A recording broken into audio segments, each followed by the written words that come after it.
चिल्ला नहीं देंगे। वो रेड कारपेट पर उनका स्वागत करते चले, पीछे से बुलाते हैं बाइडेन जी, अरे भाई नरेंद्र जी। तो ये उनका अकेले का सम्मान नहीं है मित्रों, ये हम सबका 130 करोड़ भारतवासियों का सम्मान है। हीरा माँ के उस कोहिनूर हीरे के हम आभारी भी हैं। We are proud of him. और यहाँ आज उपस्थित उन्हीं के शब्दों में, तो हमारे पत्रकार बंधु बड़े होशियार है, मेरे बड़ौदा के, मुझे बहुत अच्छा, I love them, I adore them.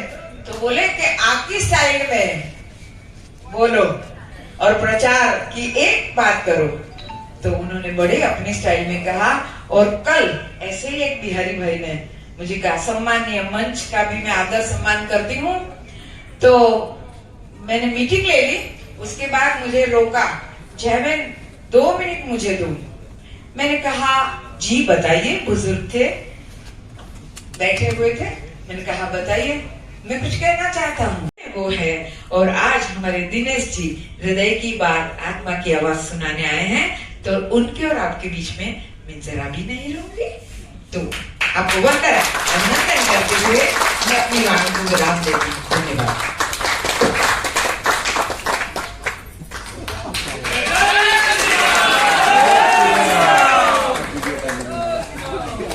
जय श्री राम।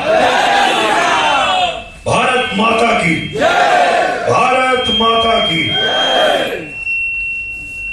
बहुत बहुत पहले तो आभार व्यक्त करता हूं आप सभी लोगों का। आप लोगों ने इतना आशीर्वाद प्यार दिया, इतना दुलार दिया।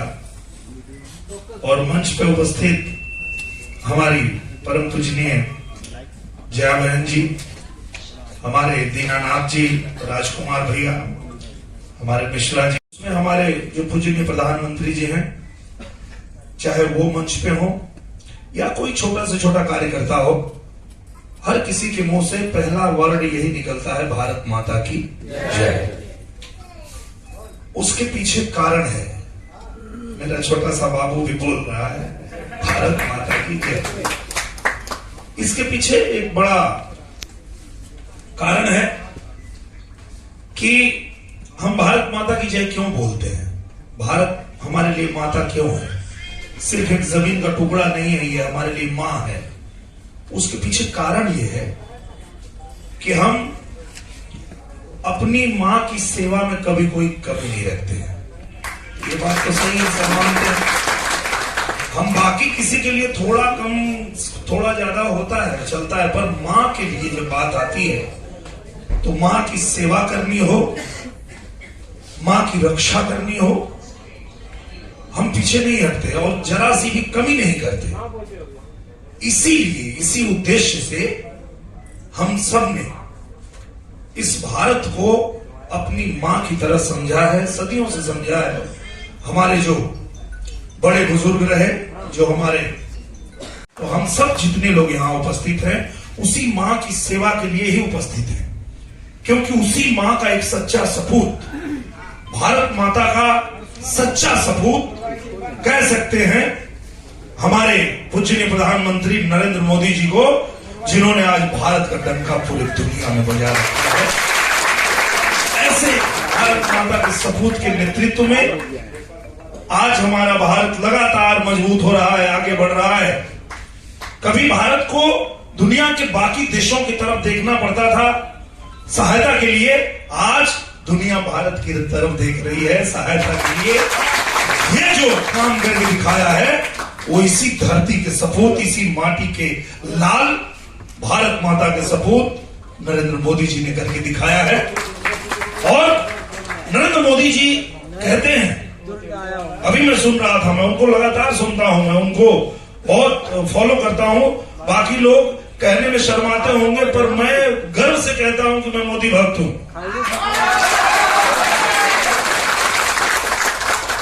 लोग किसी को चिढ़ाने के लिए, जो बाकी दल के लोग हैं, कह रहे मोदी भक्त है, ऐसा बोलते हैं, पर मैं बड़े गर्व से लिखता हूं कि मैं मोदी भक्त हूं। और भक्त तो ऐसे ही व्यक्तित्व का आप हो सकते हैं जिनके लिए आपके मन में श्रद्धा हो, प्रेम हो, और आपको लगे कि यही वो व्यक्ति है जो इस पूरे विश्व का कल्याण कर सकता है, तो ही तो आप भक्त बन सकते हैं। तो मैं अपने पत्रकार बंधुओं से भी कहता हूं, अपने मीडिया के भाइयों से भी कहता हूं, बाकी अपने पार्टी के सभी लोगों से कहता हूं कि मुझे गर्व है कि मैं मोदी भक्त हूं।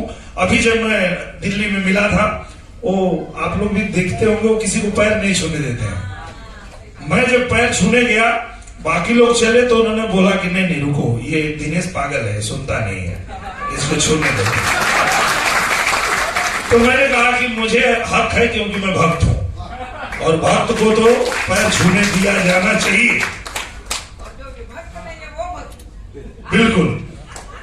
तो आज आप लोगों ने देखा होगा, जो मंत्र उन्होंने दिया, पूज्य प्रधानमंत्री जी ने जो मंत्र दिया, उसी मंत्र को लेके आज हम अपनी भारत माता की सेवा कर रहे हैं, अपने भारत माता को हर तरह से मजबूत बना रहे हैं। और वो मंत्र यही है कि जहां कमल खिलेगा वहां कमल पे बैठ के लक्ष्मी माता साक्षात है। और मैं आप लोगों को इसका जीता जाता उदाहरण बता सकता हूं। जहां से मैं आया हूं, आजमगढ़ से, वहां कमल नहीं खिलता था। और आजमगढ़ की स्थिति यह थी कि आप कभी वहां जाते देखते, वहां सड़क के नाम पे गड्ढे थे, वहां कोई विकास नहीं, कुछ नहीं। जो हमारे केंद्र सरकार की योजनाएं थी वो पहुंच रही थी, पर वहां जो दूसरे दल के लोग थे वो भी रुकवा देते थे कि अगर ये घर घर में सुविधाएं पहुंच गई केंद्र सरकार की और हमारे राज्य सरकार की, तो उनकी जय जयकार होने लगेगी। तो उसमें भी वो बाधक बनते थे। पर हम लोग जब गए वहां पे, तो पूजनीय प्रधानमंत्री जी ने वहां भी यही मंत्र दिया था। आजमगढ़ को भी उन्होंने यही कहा, हमारे पूजनीय योगी आदित्यनाथ जी ने भी यही कहा, दोनों लोगों ने यही बात कही थी आजमगढ़ में कि आपको कुछ सोचने की जरूरत नहीं पड़ेगी अगर आप कमल का निशान दबा देंगे। आप अपनी सारी परेशानी छोड़ दीजिए, भूल जाइए। बस आप जो काम करते हैं, आप किसानी करते हैं, आप मजदूरी करते हैं, आप किसी विद्यालय में शिक्षक हैं, आप डॉक्टर हैं, आप जिस पेशे में हैं अपना काम करिए आप, और हम अपना काम करने लगेंगे। खाली आप कमल का निशान दबा दीजिए, पूरे देश की समृद्धि, पूरे देश की जो विकास की गति है वो अपने आप चलने लगेगी, वो आपको दिखेगा।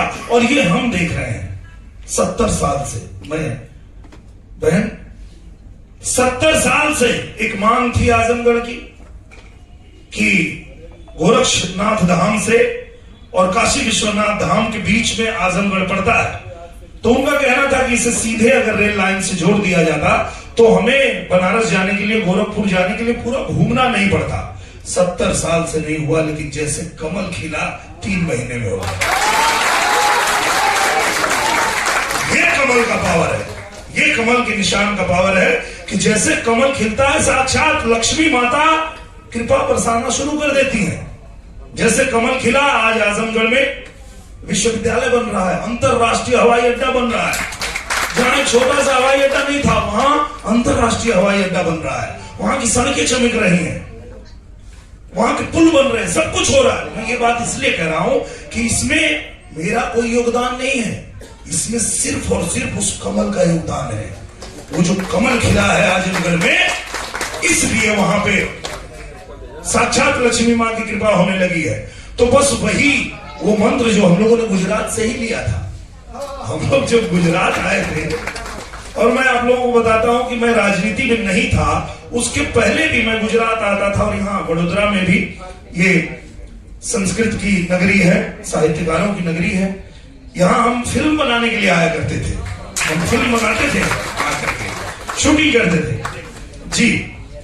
तो कई फिल्में हमने यहाँ शूटिंग किया, राजनीति में नहीं थे, पर यहाँ आने का जब अवसर मिलता था, यहाँ की सड़कें देखते थे, यहाँ के खेत के बीचों बीच जो सड़कें जा रही है और वहां के किसान जिस तरह से समृद्ध हो रहे हैं, वो सब देख के हमको लगता था कि वाह, ऐसे ही गुजरात जैसा हमारा यूपी भी बन जाता तो मजा नहीं आता। और ईश्वर की कृपा हुई और आपकी इसी धरती से इसी धरती से चल करके, और पूज्य प्रधानमंत्री जी चुनाव लड़ने आ गए हमारे उत्तर प्रदेश की धरती में। मां गंगा ने उन्हें बुला लिया काशी से जब वो चुनाव लड़े, और वहीं से उत्तर प्रदेश की जो छवि है, जो उसकी दशा है, दिशा है, वो सब बदलनी शुरू हो गई। और 20 साल पहले मैंने एक गाना गाया था, ए राजा हम के बनारस घुमाएगा। मुझे नहीं पता था कि 20 साल बाद ईश्वर ऐसे भारत माता के सपूत को बनारस भेजेंगे कि बनारस को वो ऐसा चमकाएंगे कि पूरी दुनिया बनारस देखने आएगी, देखेगी कि क्या बनारस है। ऐसे आज हमारे बनारस को चमका दिया पूज्य प्रधानमंत्री जी ने। और सिर्फ बनारस नहीं, आज उत्तर प्रदेश का कोना कोना चमक रहा है। और जब आप जाएंगे तो आपको अंतर ही नजर नहीं आएगा। आपको लगेगा कि हाँ, जिस तरह से हमारा गुजरात है वैसे यूपी बन गया। नहीं तो पहले तो ऐसा होता था कि हम यहाँ मुंबई से 2 घंटे में पहुंच जाते थे बनारस, और फिर बनारस से अपने गांव जाने में हमको 4 घंटा लगता था। ये हाल थी। लेकिन ये सब कुछ बदला जब कमल खिला। और वही कमल, मुझे जो मंत्र समझ में आता है सिर्फ यही है कि दबई बाजब कमल के बटनिया, दूर हो जाई परेशानिया, दबई बाजब कमल के बटनिया। बस एक ही मंत्र, और यही आप सबको भी बताना है। आप लोग जहां जाएंगे, जिससे मिलेंगे, सबको बस हम सबका यही काम है, और हम यही कर भी रहे हैं। और आप सबसे भी यही उम्मीद रखते हैं कि आप भी जहां जाएं, जिससे मिले, उनको सबको यही बताइए कि भाई ज्यादा कुछ दिमाग लगाने की जरूरत नहीं है।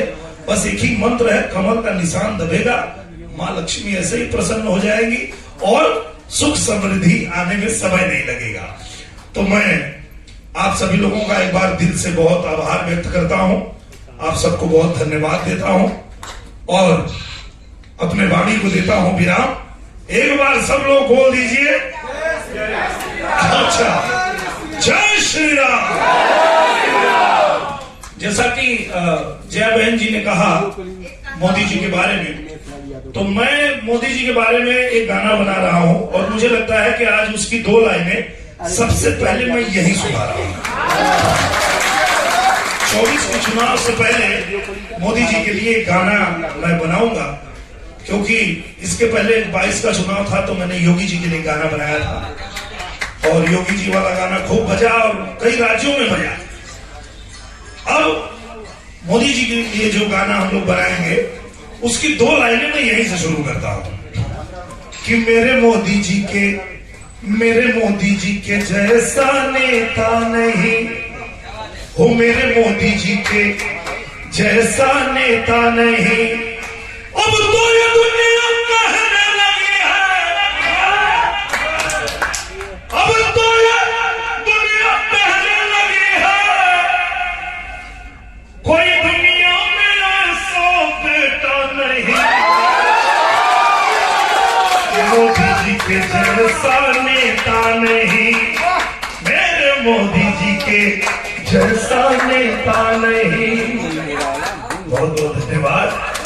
ये 2 लाइन यहीं से शुरू हुई है, अब ये पूरे भारत में इसको जो है बना के पहुंचाया जाएगा। बहुत बहुत धन्यवाद। बोलिए भारत माता की, भारत माता की। बहुत बहुत धन्यवाद।